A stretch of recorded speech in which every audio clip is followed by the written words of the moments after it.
अस्सलाम वालेकुम नाज़रीन, हूँ आपकी मेज़बान हुर्मत तकसीर और आज हमारे साथ स्टूडियो में एक बहुत ही अहम शख्सियत मौजूद हैं। लेकिन उनका तारुफ़ करवाने से पहले सबसे पहले तो मैं आप लोगों को बताती चलूँ कि हमारी डिस्कशन का टॉपिक क्या है। तो आज हम लोग बात करने जा रहे हैं ब्लू वर्ल्ड सिटी के बारे में और आज हम उन तमाम सवालात के जवाब ढूंढने की कोशिश करेंगे जो उस इंसान के दिमाग में है जिसने ब्लू वर्ल्ड सिटी में या तो इन्वेस्टमेंट की है या वो फ्यूचर में आगे इन्वेस्टमेंट करना चाहता है। मैं मेहमान का बाकायदा तारुफ़ करवाती चलूँ। हमारे साथ मौजूद है एक बहुत ही अहम शख्सियत जिनका ब्लू वर्ल्ड सिटी की डेवलपमेंट में बड़ा अहम किरदार है और ये एक ट्रेंड सेटर हैं जिन्होंने ब्लू वर्ल्ड सिटी को एक मॉडर्न इंफ्रास्ट्रक्चर के मुताबिक डेवलप करवाया है।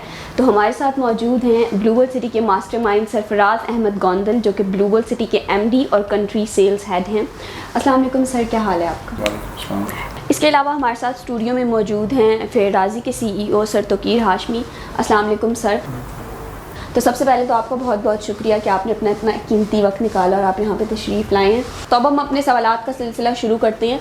मेरा सबसे पहला सवाल ये है कि जैसा कि ब्लू वर्ल्ड सिटी क्लेम करती है कि ब्लू वर्ल्ड सिटी 1.5 लाख कनाल की सोसाइटी है, तो आपके पास 100% कितनी लैंड है जो एक्वायर्ड है और बाकी आपका कब तक परचेज़ करने का इरादा है? बिस्मिल्लाहिर्रहमानिर्रहीम। हाँ, सबसे पहले तो मैं आपको ये बताऊँगा कि जब हम सोसाइटी की बात करते हैं तो हमारे जहनों में जो कॉन्सेप्ट निकल कर आता है कि वो एक टाउन का होता है या एक छोटी सोसाइटी होती है। तो इस वक्त जो आपका क्वेश्चन है कि 1.5 लाख कनाल, तो 1.5 लाख कनाल या उससे अबव अगर हम जाते हैं तो वो अल्हम्दुलिल्लाह एक शहर की तरफ होता है कि हम एक शहर की तरफ जा रहे हैं, एक न्यू सिटी बनाने जा रहे हैं। तो स्टार्ट जो हमने लिया था 2017 में, तो उस वक़्त हम चाह रहे थे कि हम थोड़ा सा यूनिक काम करें और एक अच्छी लेवल पर हाउसिंग स्कीम को हम निकालें। और अल्लाह के फजल व करम से हमने जो कॉन्सेप्ट दिया वो आप समझ लें कि दुनिया का पहला जो है वो एक टूरिस्ट सिटी है जो पाकिस्तान में बनने जा रहा है। और उसके लिए जो विज़न था उसके ऊपर काम करते हुए अल्हम्दुलिल्लाह आज हम 2 लाख के करीब हम पहुंच चुके हैं।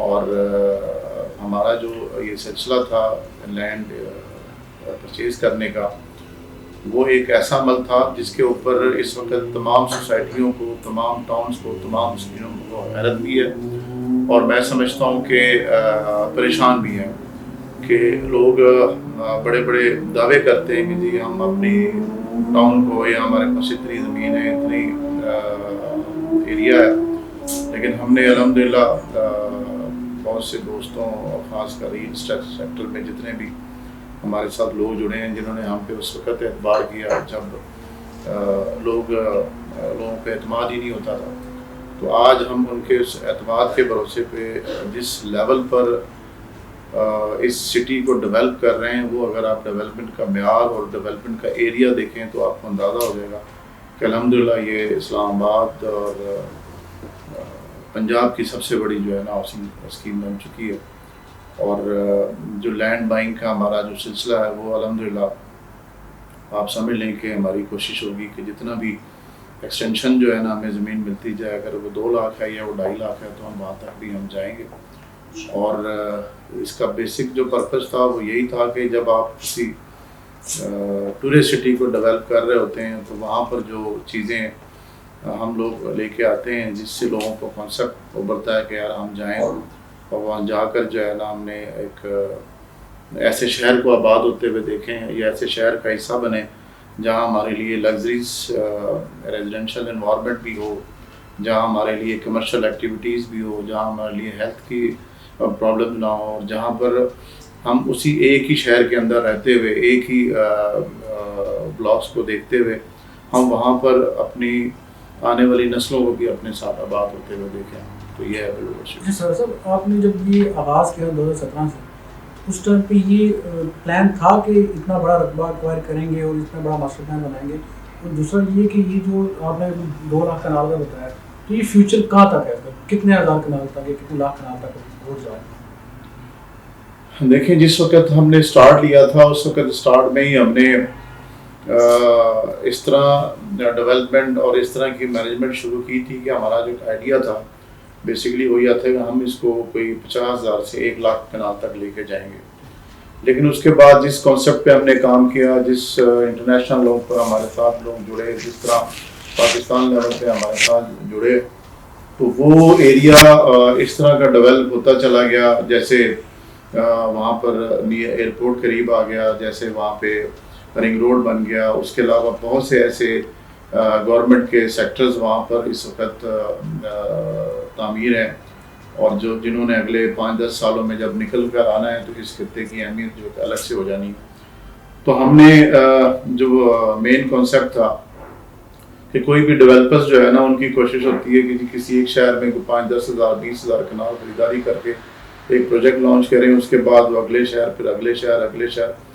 लेकिन हमने अल्हम्दुलिल्लाह इस कॉन्सेप्ट को फ़िलहाल पोस्टपोन किया हुआ है। हमारी कोशिश ये है कि हम यहाँ ही एक ऐसा शहर बना दें जो पाकिस्तान के लिए मिसाल बन जाए। तो उसी बेस पे हमारी पूरी मैनेजमेंट काम कर रही है। नईम साहब जो है वो दिन रात लैंड एक्विजिशन में लगे हुए हैं, और हम जो है ना डेवलपमेंट और सेल्स और इस तरह से जो हम काम कर रहे हैं कि अल्हम्दुलिल्लाह मैं ये समझता हूँ कि ज़ुबान जो आम हो चुका है, ब्लू वर्ल्ड सिटी और सब लोगों की पहली चॉइस बन चुकी है कि हम एक ऐसी जगह जहाँ रहें जहाँ लोग भी हमें पहचाने। तो अल्हम्दुलिल्लाह ब्लू वर्ल्ड सिटी न सिर्फ लोगों की बल्कि पाकिस्तान की एक पहचान बन रहा है। शुरू में जब हम 2017 या 2018 में हम बात करें ब्लू वर्ल्ड सिटी की, तो एक कॉन्सेप्ट किया गया था कि ये चाइनीज़ इन्वॉल्वमेंट इसमें होगी। सेकंड CPEC के साथ कनेक्ट किया जाता है सब, उसके हवाले से क्या, उसमें क्या इन्वॉल्वमेंट है, CPEC की क्या और चाइनीज़ की क्या? अच्छा, चले मैं आपको थोड़ी सी वजाहत कर देता हूँ। बेसिकली देखें, जब आप कोई भी आइडिया ग्रोथ करता है और उसको आप इम्प्लीमेंट की तरफ लेके जाते हैं, तो बहुत से वर्ल्ड लेवल के इन्वेस्टर्स जो होते हैं वो भी आपके साथ जुड़ते हैं। वो मुख्तलिफ लेवल पर वो आज तक जुड़े हुए हैं, जिसकी मिसाल आपको अभी चंद दिनों बाद या चंद महीनों के अंदर जो है ना वाटर थीम पार्क, जो कि टोटली चाइनीज़ हमारे साथ काम कर रहे हैं, और वो 2-4 महीने के अंदर जो है ना चाइनीज़ आपको यहाँ पे वाटर थीम पार्क की तकमील में हमारे साथ होते हुए नज़र आएंगे, और बहुत से इंफ्रास्ट्रक्चर में वो हमारे साथ काम कर रहे हैं। मुल्क की सूरत जैसे जैसे ठीक होती जाएगी वैसे वैसे वो लोग हमारे साथ यहाँ पर फिजिकली आपको नज़र भी आएंगे। और इस वक्त बहुत सी ऐसी चीज़ें होती हैं जो कि इंडोर्स हो रही होती हैं, तो वो ऐसे बहुत चाइनीज़ हैं, ऐसे बहुत से आप समझ लें कि हमारे साथ अदर कंट्रीज़ के भी लोग हैं जो अपनी अपनी सर्विसेज हमें प्रोवाइड कर रहे हैं, और पाकिस्तान लेवल पे भी बहुत से लोग हैं जो हमारे साथ जुड़े हुए हैं अल्हम्दुलिल्लाह। और ये एक आप समझ लें कि अभी इब्तिदा है। मैं ये समझता हूँ, मेरी पूरी टीम मैनेजमेंट ये समझती है कि अभी हम इब्तिदा के मराइल में सबसे बड़ा जो मरहला होता है वो ज़मीन की बाइंग का होता है। अल्हम्दुलिल्लाह वो हम रेड जोन से निकल चुके हैं। अब हमारे पास ज़मीन इस तरह की है कि हम बहुत अच्छे लेवल पे जो है ना इस सिटी को डेवलप कर सकते हैं। और उसके बाद अगला जो स्टेप आता है वो डेवलपमेंट का आता है। तो अल्हम्दुलिल्लाह हमने दोनों काम जो है ना वो एक साथ शुरू किए, डेवलपमेंट भी और ज़मीन की बाइंग भी, जिसमें अल्लाह ताला ने हमें कामयाबी दी। तो मेरा दूसरा सवाल आपसे ये है कि जब भी हमने ब्लू वर्ल्ड सिटी की बात की तो एक सवाल जो बार बार पूछा जाता है वो ब्लू वर्ल्ड सिटी की NOC के हवाले से है। तो लोग बार बार पूछते हैं कि ब्लू वर्ल्ड सिटी की NOC का हालिया स्टेटस क्या है और कितनी लैंड है जो अभी तक NOC अप्रूव्ड है। अच्छा, चले मैं बहुत से इंटरव्यूज़ में और बहुत से लोग जो ख़ासकर जिन्होंने प्लॉट लिए हुए होते हैं या जो प्लॉट लेना चाहते हैं, उनको इसकी जो एक मार्केटिंग पॉलिसी चल रही होती है, लोग यूट्यूब पे और फेसबुक पे ब्लू वर्ल्ड सिटी को जिस तरह हाईलाइट कर रहे होते हैं, उस तरह हर बंदे की ख्वाहिश होती है कि जी मैं इस प्रोजेक्ट का हिस्सा बनूं, लेकिन वो NOCs के हवाले से वरीड होते हैं। तो मैं उनके लिए और स्पेशली आप लोगों के लिए भी एक चीज़ आपको बता दूं कि देखें, NOC जो है बेसिकली नो ऑब्जेक्शंस होता है जो मुख्तलिफ़ इदारों की तरफ से मिलता है, और वो तब मिलता है जब मुख्तलिफ़ इदारे जुड़कर किसी एक इदारे को इन्फॉर्म दे रहे होते हैं। हमारी जो अप्रूवल्स होनी है वो अगर एक इदारे ने करनी है तो उससे बैकेंड के 5 से 6 इदारे ऐसे मौजूद हैं, जैसे रेवेन्यू है, जैसे वासा है, जैसे TMO है, उनकी तमाम की अल्हम्दुलिल्लाह NOCs हम कंप्लीट कर चुके हुए हैं। अब बात आती है कि जी मुकम्मल NOCs के हवाले से जो है वो हमारी तरफ से कोई भी ऐसी चीज़ नहीं है। हम लोग अपने तमाम लैंड्स के डॉक्यूमेंट्स, तमाम चीज़ें हमने प्रोवाइड की हुई है। Due to some political issues की बुनियाद पर जो है ना कुछ चीज़ें ऐसी हैं जो अभी तक उनकी तरफ से नहीं हुई और हम वेट कर रहे हैं। और जो सबसे अहम चीज़ है जो मैं आपके तवज्जुह से अपने तमाम क्लाइंट्स को ये बताना चाहता हूँ कि नो ऑब्जेक्शंस बेसिकली होता है कि जब आप किसी सोसाइटी, किसी सिटी, किसी टाउन में जाते हैं तो जो प्लॉट्स आपको बताए जा रहे होते हैं कि यार ये प्लॉट कब्रिस्तान का है, ये पार्क का है, ये हॉस्पिटल का है, ऐसे ना हो कि अगर इसकी अप्रूवल नहीं है तो ये प्लॉट्स ही कल बेच दें, कल ये हमें ऐसी कोई फैसिलिटी ना दें जो कि रेजिडेंस की फैसिलिटी थी और वो उन्होंने उसको कमर्शियल एक्टिविटीज़ में तब्दील कर दी हो। जैसे पार्क है उसकी जगह प्लाजे खड़े कर दिए, तो हमने तो ये सोच के घर लिया था कि जी हमने पार्क के सामने लेना।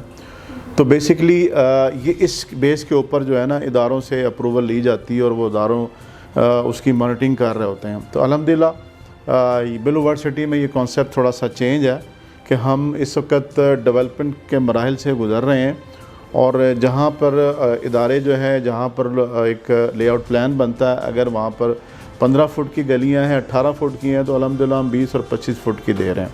अगर वहाँ पार्क जो है वो 10 कनाल पर है तो हम 300 कनाल पे दे रहे हैं।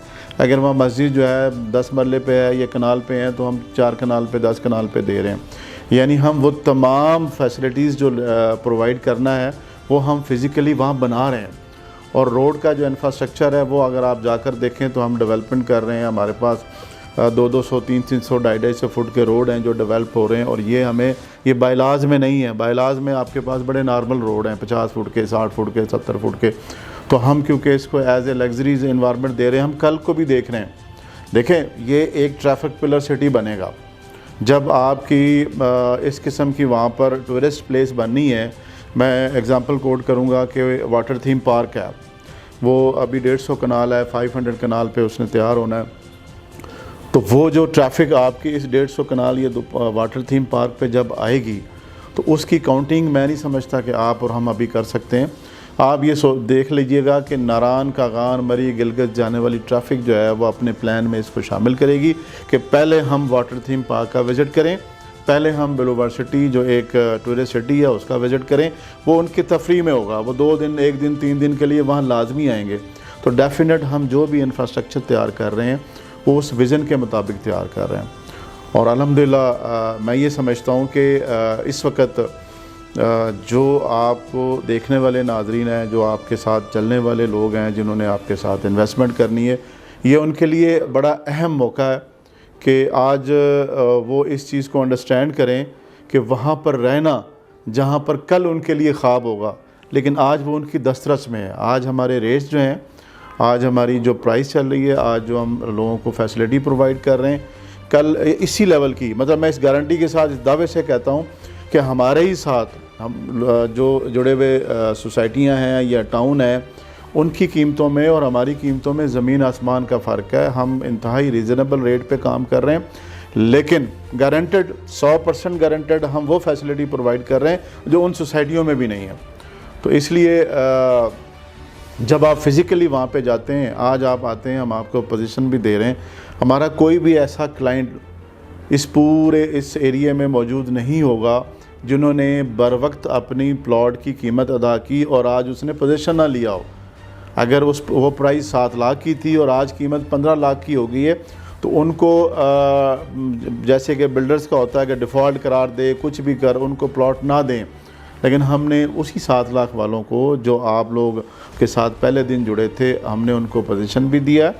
और उसके अलावा ऐसे जिन्होंने हमसे बुकिंग करवाई और वो बकाया पेमेंट नहीं दे सके, तो अल्हम्दुलिल्लाह बिलूवर्ड सिटी वो वाइज सिटी है जिन्होंने बग़ैर कटौती किए हुए उनकी तमाम पेमेंट उनको वापस की है। अच्छा सर साहब, एनओसी का जो ताल्लुक है, एनओसी आम लोगों को अफेक्ट करता है बहुत ज़्यादा।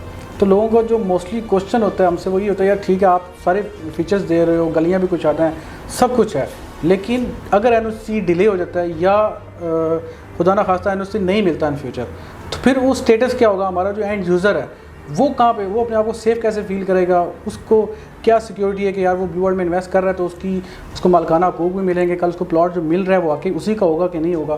तो ये चीज़ उसकी क्या गारंटी होगी इसकी? देखिए, सबसे पहले जो चीज़ समझने वाली है वो बिल्कुल है, लेकिन अगर आप पिछले 10-15 साल की हिस्ट्री उठा के देख लीजिए तो नो ऑब्जेक्शन सर्टिफिकेट मिलना और उसके बाद वो सर्टिफिकेट की कैंसिलेशन होना एक बड़ी आम सी बात है। क्या इस बात की गारंटी मौजूद है कि आज जिस सिटी को, जिस सोसाइटी को एनओसी मिली है, कल अगर वो कैंसिल हो जाती है तो क्या उस सूरत में क्या होगा? देखें बात है सारी एतबार की, बात है सारी ट्रस्ट की।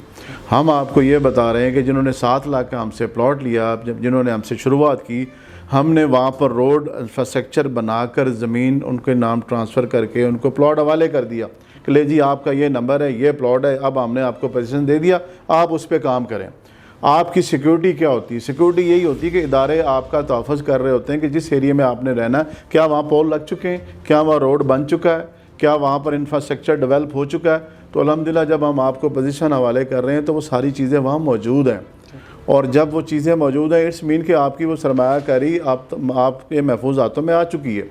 और ये जिस आज देखें, मैं अगर ये प्लॉट सेल करता हूँ 20 लाख रुपए का, जैसे हमने पोर्टल पे नंबर वाले प्लॉट भी सेल किए हैं, तो वही प्लॉट जो है ना मुझे 7 लाख में हैंडओवर मैं क्यों किया? सिर्फ इस वजह से किया कि वो लोगों के प्लॉट थे, लोगों की अमानत थी हमारे पास, वो हमने डिलीवर करनी थी, वो अल्हम्दुलिल्लाह हमने कर लिया। तो बेफिक्र होके आप इस एतमाद और इस एतबार के साथ हमारे साथ चलें कि जो प्लॉट्स हमने आपको हैंडओवर्स करने हैं, जो कीमत हमने आपके साथ रखी है, आप बर वक्त अदायगी करें। प्लॉट डिलीवर करना हमारा काम है, वहाँ पर आपकी रेजिडेंस की इन्वायरमेंट प्रोवाइड करना हमारा काम है। सर तो ओवरसीज़ क्लाइंट जो है वो इवन पूरे पाकिस्तान की बैकबोन है कि वो ज़्यादा इन्वेस्ट करते हैं रियल एस्टेट के अंदर। तो ओवरसीज़ के लिए ये है कि जो ओवरसीज़ ब्लॉक है आपका, वो आपने बुकिंग क्लोज़ भी कर दी है, और काफ़ी अच्छी बुकिंग्स भी, काफ़ी बहुत ज़्यादा नंबर्स हैं बुकिंग के जो ओवरसीज़ में हो चुकी है। तो ओवरसीज़ क्लाइंट का हमारा अक्सर क्वेश्चन होता है यार कि ठीक है हमने बुकिंग करवा लिया, इंस्टॉलमेंट भी पे कर लिया, लेकिन हमें पोजीशन कब देने जा रहे हैं ब्लू वाले? देखें बात ये है कि स्टार्ट जब हमने शुरू किया था तो क्वेश्चन था 1.5 लाख कनाल और आंसर था 2 लाख कनाल ना। तो मैं बड़े दावे से कहता हूँ कि आप 25 साल की 30 साल की रियल एस्टेट इंडस्ट्रीज़ को और यहाँ पे जितने भी टाउन बने हुए उनको अगर आप देखेंगे तो आपको इतनी डेवलपमेंट जो है ना वो किसी में नज़र नहीं आएगी जितनी इन 3-4 सालों में बिलूवर्ड सिटी में आपको नज़र आ रही होगी। तो एक ज़मीन को बाइंग करना और उसके बाद उसकी लेवलिंग करना, कट फिलिंग करना, और उसके बाद आपको उसमें से रॉ लैंड में से एक ज़मीन निकल कर आती है जहाँ पर आपने ये फ़ैसले करने होते हैं कि यार ये ज़मीन जो है ना ये सूटेबल फॉर पार्क है और ये ज़मीन सूटेबल फॉर रेजिडेंस है, क्योंकि आपने इंफ्रास्ट्रक्चर को वहाँ से निकालना होता है। तो उसके बाद कहीं जाके फिर प्लॉट की नंबरिंग हो रही होती है। तो अल्हम्दुलिल्लाह हम इन तमाम मसाइल से निकल चुके हैं। ओवरसीज़ की बैलेटिंग भी हम कर चुके हैं, नंबर्स भी हम लोग दे रहे हैं और वहाँ पर काम भी दिन रात जारी है। अगर हमने 3 साल के अंदर पहले उन क्लाइंट्स को जिन्होंने हमसे एतबार किया था जब कुछ भी नहीं था, जब ज़मीन दिखाने के लिए भी हमारे पास नहीं थी, और उनको 3 साल बाद उनका प्लॉट उनके हवाले किया गया, तो ये इस बात की मिसाल है कि आने वाले जितने भी लोग हैं, वो चाहे ओवरसीज़ के क्लाइंट हैं, चाहे वो पाकिस्तान के क्लाइंट हैं, चाहे वो इन्वेस्टर्स हैं, जो कमिटमेंट बिलूवर्ड सिटी कर रहा है अल्लाह ताला के फजल करम से वो पूरी कर रहा है, और वो उनको प्लॉट्स उनको वो चीज़ मिलेगी। तो ओवरसीज़ में और अवामी में और तमाम सेक्टर्स में हमारे काम जारी हैं। बस फ़र्क सिर्फ है कि कहीं पे डेवलपमेंट इस हद तक की हो चुकी है कि आपको नज़र आ रहा है, और कहीं पे डेवलपमेंट की बुनियादें बन रही हैं, जहाँ पर लेवलिंग हो रही है, जहाँ पर इस किस्म का आप समझ लें कि वो चीज़ें तैयार हो रही हैं जो कल आपके सामने बिल्कुल नज़रों के सामने आ जाना है कि जी ये अल्हम्दुलिल्लाह ये ब्लॉक जो है ना आप सामने आ चुका है और इसके ऊपर काम हो रहा है। जैसा कि हम सब जानते हैं कि ब्लू वर्ल्ड सिटी एक अफोर्डेबल सोसाइटी है, तो बायर्स के दिमाग में जो सवाल आता है बार बार वो ये आता है कि ब्लू वर्ल्ड सिटी के डेवलपमेंट चार्जेस कितने होंगे और अप्रॉक्सीमेटली कितने चार्जेस हैं वो पे करना होंगे उनको। अच्छा, मैं इसकी आपको थोड़ा सा इस बारे में भी गाइड कर देता हूँ कि हमारे पास जो बेसिकली इदारे होते हैं वो इस चीज़ को भी देख रहे होते हैं कि इनकी जो डेवलपमेंट का स्टैंडर्ड है वो किस लेवल का है। अगर वो ए कैटेगरी है तो ए कैटेगरी में जो है वो रेट जो है ना डेवलपमेंट का ये होना चाहिए, और अगर बी कैटेगरी है तो रेट इतना होना चाहिए, सी कैटेगरी है तो उस हिसाब से कम होना चाहिए। ये बेसिकली कैटेगरी जितनी भी होती है ना ये मटेरियल्स पे डिपेंड कर रही होती है कि आप किस लेवल का इंफ्रास्ट्रक्चर डेवलपमेंट कर रहे हैं और उसके ऊपर क्या कॉस्ट आ रही है। तो आप ये समझ लीजिए कि हमारा मिनिमम 1.5 लाख से लेकर 2.5 लाख तक हमारी कॉस्ट है, क्योंकि हमारा जो स्टैंडर्ड है वो अल्हम्दुलिल्लाह हम किसी भी इंटरनेशनल सिटी से कम नहीं है। मैं पाकिस्तान की किसी सिटी का नाम नहीं लूँगा, हम इंटरनेशनल को फोकस किए हुए हैं और हम उसी लेवल पर काम कर रहे हैं। और इंशाल्लाह जब आप किसी इंटरनेशनल कंट्री में जाते हैं ना, तो आप वहाँ के रोड्स को, वहाँ के सराउंडिंग की जो एरियाज़ होते हैं या जो चीज़ें होती हैं, उनको देख के आपके अंदर ना बड़ी एक अच्छी सी फील आती है कि यार ये कितने खुशनसीब लोग हैं जो यहाँ पर रह रहे हैं, यहाँ पर इतना ज़बरदस्त इन्वायरमेंट है। तो अल्हम्दुलिल्लाह बिलोवर्ड सिटी की तकमील के बाद और तकमील से पहले जो टाइम आ रहा है, उसमें वहाँ के रेजिडेंट्स, वहाँ के इन्वेस्टर और वहाँ से गुजरने वाले, चाहे वो एक दिन की तफरीह के लिए हैं, तो उनको फ़ील होगा कि यार वो किसी इंटरनेशनल सिटी में कदम रख चुके हैं। सर ये जो 1.5 से 2.5 लाख रुपये आपने बताया रेट, ये पर मरला होगा या पर मरला? पर मरला होगा। ये जो रेट्स हैं ये पर मरला हैं। अच्छा, दूसरी चीज़ और इसमें आप ये देखें कि आपको रोड का है, सेवरेज है, पोल है, इलेक्ट्रिसिटी है, ये तमाम चीज़ें आपको जो है ये मिल रही होती हैं। और इसका एक मेयार होता है जो हमने उस पर किसी किस्म का कोई कंप्रोमाइज़ ना हमने किया, ना हम कर रहे हैं। अच्छा, ये स्पेसिफिकली जो पहले ब्लॉक बुक हो चुके हैं जनरल ओवरसीज़ या सब ब्लॉकों के लिए होगा यही रेट होगा? डेफिनेट जी, जो ब्लॉक्स बुक हो चुके हैं या जो ब्लॉक्स आ रहे हैं, रेट्स जो है ना वो हम उसी हिसाब से हम कर रहे हैं, जिस हिसाब से मटेरियल्स और जिस हिसाब से चीज़ें हमें मिल रही हैं। आज हम अगर ये आपको कॉस्ट कर रहे हैं तो आप ये समझ लीजिए कि इसमें हमारा कोई प्रॉफिट नहीं है। हम एक अच्छे मटेरियल के साथ और अच्छी डेवलपमेंट के साथ जो है ना हम काम कर रहे हैं। अगर मुल्क की सूरत में, जैसे अभी मुझे पता है कि 3 लाख से सरिया 270 पे आ चुका है, यानी कम हुआ है, ये करंट सूरत हाल है। अदरवाइज़ ये 3 लाख सवा 3 लाख रुपए टन चला गया था। तो ये डिपेंड करता है आपके ऊपर कि अगर आपका 1 किलोमीटर का रोड अगर पहले बन रहा था 1 करोड़ का और आज अगर वो बनता है 2 करोड़ का, तो इट्स मीन कि उस रेट की फ्लक्चुएशन में पार्टिसिपेशन तो करनी पड़ेगी। लेकिन हमारी कोशिश ये है कि हम जिस वक्त प्लॉट डेवलप हो उस वक्त अगर रेट सरिये का 5 लाख हो, अल्लाह ना करे कभी ऐसा हो, ठीक है, क्योंकि ये इंडस्ट्री जो है वो तबाही के दाने पे आ जाएगी कि खुदा न खास्ता इस किस्म की सूरत हाल हुई। और जो मैं समझता हूँ कि अरबाब इख्तियार और हमारे जितने भी इस वक्त डेवलपर्स हैं वो इस बात पे काम कर रहे हैं और अल्हम्दुलिल्लाह ये स्टेबल की तरफ जा रहा है, तो वो रेट भी उसी हिसाब से ना फ्लक्चुएट